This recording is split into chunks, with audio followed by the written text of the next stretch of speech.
Here to delve deeper into what this deadly U.S. strike could mean for Christians in the country is Ed Clancy, Outreach Director for Aid to the Church in Need. Welcome, Ed. Thank you.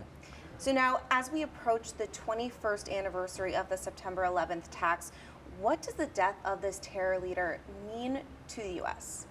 Well, hopefully it reminds us of what has happened, the 21 years, more than 2 decades that international terrorism came into our backyard. And it's a bad reminder and a good reminder in a way that we've gone through a lot, but we've overcome a lot. So we have to start focusing on how to build forward and how to prevent things like this from happening again. And now, of course, it's important to people here in the U.S., but what does this death mean for Christians in the region? Well, what al-Qaeda did when it attacked in September 11th was it made the world realize that there is a problem globally.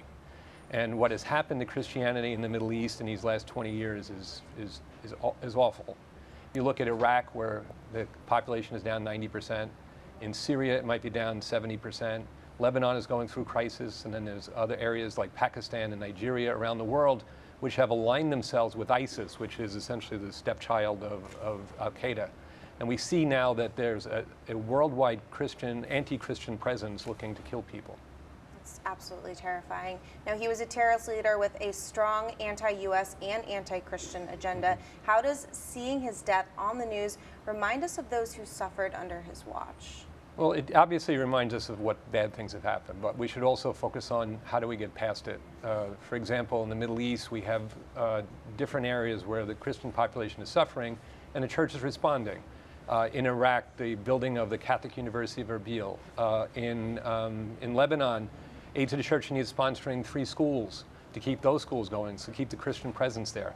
We sponsor a project in Syria, for example, called Syrian Christian Hope Center, where children and families are all getting relief and given the opportunity to stay. And I think this is what we have to focus on. Now, you mentioned that leaders and world governments have a responsibility to respond when someone's goal is to destroy.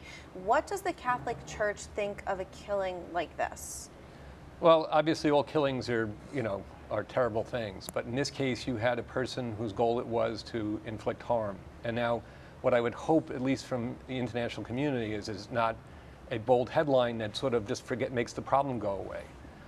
The church has always been responding to the needs on the ground, and that's what they have to focus on. That's really what they should focus on. And then the other thing is to really try to remove the underpinnings of what keeps these structures like al-Qaeda and ISIS going, because there's financial and other problems that exist behind the scenes that they really should deal with.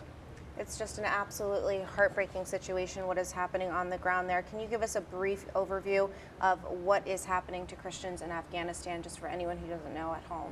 Well, essentially Afghanistan, after the fall last year, about a year ago this month, is almost devoid of any Christian presence. And it's a terrible thing. And unfortunately, you see here, al-Zawahiri was an Egyptian, but where was he? He was in Afghanistan. And then years ago, when it was bin Laden, he was going back and forth between Pakistan and Afghanistan. We see there that there's a problem in these countries, that they're harboring terrorists, they're allowing it to exist, and it's not a good thing for us. We really should have to refocus our energies towards preventing this. As always, thank you so much for joining us. Your insight is incredible. Ed Clancy, Outreach Director for Aid to the Church in Need. Thank you again. Thank you. Hi, I'm Christine Persichetti, anchor of Currents News. If you like what you saw, please hit the like button on this video. And if you want to see more content just like it, subscribe and click on the bell for notifications.